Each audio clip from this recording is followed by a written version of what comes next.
Tapi kan ada sejarah begini, dulu ada yang datang kemudian minta menjadi wali kota, dapat rekomendasi, minta rekomendasi dikasih.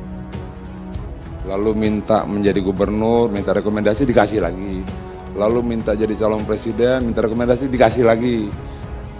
Kedua kali dikasih lagi. Dikasihnya banyak benar. Nah, ketika kemudian ada permintaan 3 periode, kita tolak. Dan kadang-kadang terlalu banyak keberhasilan, ya kan, juga kurang begitu baik.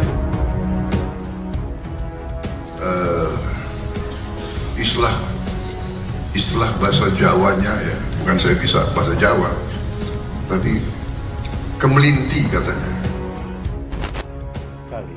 Ini sesuatu yang sudah didesain dan menurut saya ya kita berharap, banyak orang berharap bahwa ini tidak terjadi. Dan saya melihat berkeyakinan di balik itu. Dia cerah ceria dan rumor yang beredar itu udah nggak benar ya. Yang jelas kita tetap kerja seperti biasa. Sekali lagi, tipikal Bu Mega itu tidak bisa didikte gitu ya. Sehingga permintaan-permintaan yang di luar nalar politik, di luar nalar sehat, akal sehat dari seorang politisi yang paling senior ya, walaupun Bu Mega tidak pernah 2 kali menjadi presiden. Indonesia tanah air beta, pusaka abadi nan jaya. Ibu Mega pernah mengalami serbuan rezim. Banyak kadernya gugur. Rezim tidak mau mengakuinya sebagai ketum partai. Suaminya sengaja dihilangkan oleh penguasa rezim tepat di hari ulang tahunnya. Bapaknya diperlakukan buruk di akhir hayatnya. Tapi justru apa yang terjadi? Saat Bu Mega menjadi Presiden Indonesia, beliau memulangkan Prabowo yang saat itu terasing di luar negeri, tidak punya kewarganegaraan. Bagaimanapun, dia adalah manusia Indonesia. Mungkin cerita ini sulit diterima oleh para pembenci, tapi percayalah, ini sejarah yang tidak bisa direvisi. Ini cuma pengalaman sejarah saja loh. Kali ini akan membahas dansa politik yang lagi hangat-hangatnya, di mana Prabowo Subianto dan Gibran Rakabuming Raka akhirnya mendaftarkan diri ke KPU setelah PSI yang diketuai oleh putra bungsu Presiden dan adik Gibran ikut mendeklarasikan pasangan Prabowo Gibran. Bahkan kakak iparnya Wali Kota Medan Bobi Nasution juga memberikan restu dan dukungan kepada Gibran. Lantas, benarkah ini pertanda Jokowi merenggang dengan PDIP, khususnya Ketua Umum Ibu Megawati? Sekretaris Kabinet Pramono Anung membantah rumor keretakan hubungan antara Presiden Joko Widodo dan Ketua Umum PDIP Megawati Soekarno Putri. Isu keretakan hubungan Jokowi dan Megawati dinilai muncul akibat pencalonan putra Jokowi, Gibran Rakabuming Raka sebagai cawapres Prabowo. Pihaknya hanya menjawab bahwa kabar keretakan tersebut tidak benar. Sementara di lain pihak, mantan aktivis 98 sekaligus kader partai PDIP, Adian Napitupulu juga merespon hal tersebut. Pihaknya merespon dengan gamblang, bahkan terkesan menampar mereka-mereka yang merumorkan bahwa hubungan Megawati dengan Presiden Jokowi renggang. Adian Napitupulu menyebut masalah merenggangnya hubungan Presiden Jokowi dan keluarganya terhadap PDIP sebenarnya disebabkan oleh hal sederhana, di mana PDIP tidak mengabulkan permintaan Jokowi untuk memperpanjang masa jabatannya sebagai presiden menjadi 3 periode dan menambah masa jabatan. Menurut Adian, PDIP menolak permintaan tersebut karena tidak ingin mengkhianati konstitusi.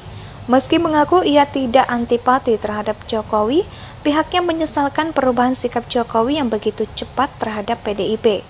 Kita tahu PDIP sudah memberi segalanya untuk Jokowi dan keluarganya, mulai dari menjadi wali kota Surakarta 2 periode, gubernur DKI Jakarta dan presiden 2 kali, ditambah kedua anaknya diantarkan jadi wali kota. Apakah Jokowi kacang lupa kulitnya? Tidak mungkin. Yang jelas, isu keretakan itu cuma skenario lawan. Setelah gagal nyebar isu perseteruan antara Megawati, mereka terus memecah belah Jokowi vs PDIP. Kini PDIP yang didesak-desak memecat Gibran, Bobi, dan Jokowi sekaligus juga menarik menteri-menterinya di kabinet. Jika tidak, maka PDIP dicap cemen dan diskriminatif. Tapi disinilah letak kehebatan partai berlambang banteng. PDIP tetap cool, fokus dan solid, tidak ingin terjebak dan terpancing perasaan-perasaan haters yang tujuannya hanya mengadu domba. Jika Jokowi dan Megawati pecah kongsi, mereka teriak senang. Tapi apa mereka itu tahu Jokowi dan Megawati sedang menyusun rencana ke depan? Informasi apa yang mereka tahu soal hubungan Jokowi-Megawati? Dipastikan ilmu mereka nggak bakal sampai, bahkan jika sudah dijelaskan sekalipun, ilmunya ya sekedar keluar-keluar atau teriak-teriak kebakaran, padahal mereka yang memercikan api. Awas, bisa kebakar sendiri. Ibu Mega pernah mengalami serbuan rezim. Banyak kadernya gugur. Rezim tidak mau mengakuinya sebagai ketum partai. Suaminya sengaja dihilangkan oleh penguasa rezim tepat di hari ulang tahunnya. Bapaknya diperlakukan buruk di akhir hayatnya. Tapi justru apa yang terjadi? Saat Bu Mega menjadi Presiden Indonesia, beliau memulangkan Prabowo yang saat itu terasing di luar negeri, tidak punya kewarganegaraan. Bagaimanapun, dia adalah manusia Indonesia. Mungkin cerita ini sulit diterima oleh para pembenci. Tapi percayalah, ini sejarah yang tidak bisa direvisi. Ini cuma pengalaman sejarah saja loh. Kali ini akan membahas dansa politik yang lagi hangat-hangatnya, di mana Prabowo Subianto dan Gibran Rakabuming Raka akhirnya mendaftarkan diri ke KPU setelah PSI yang diketuai oleh putra bungsu Presiden dan adik Gibran ikut mendeklarasikan pasangan Prabowo Gibran. Bahkan kakak iparnya Wali Kota Medan Bobi Nasution juga memberikan restu dan dukungan kepada Gibran. Lantas, benarkah ini pertanda Jokowi merenggang dengan PDIP, khususnya Ketua Umum Ibu Megawati?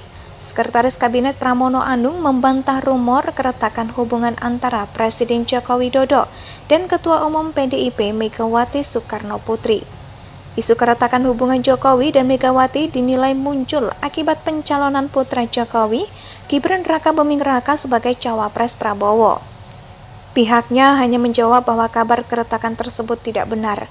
Sementara di lain pihak, mantan aktivis 98 sekaligus kader partai PDIP, Adian Napitupulu juga merespon hal tersebut. Pihaknya merespon dengan gamblang, bahkan terkesan menampar mereka-mereka yang merumorkan bahwa hubungan Megawati dengan Presiden Jokowi renggang. Adian Napitupulu menyebut masalah merenggangnya hubungan Presiden Jokowi dan keluarganya terhadap PDIP sebenarnya disebabkan oleh hal sederhana, di mana PDIP tidak mengabulkan permintaan Jokowi untuk memperpanjang masa jabatannya sebagai presiden menjadi 3 periode dan menambah masa jabatan. Menurut Adian, PDIP menolak permintaan tersebut karena tidak ingin mengkhianati konstitusi, meski mengaku ia tidak antipati terhadap Indonesia sejak dulu tetap dipuja-puja bangsa.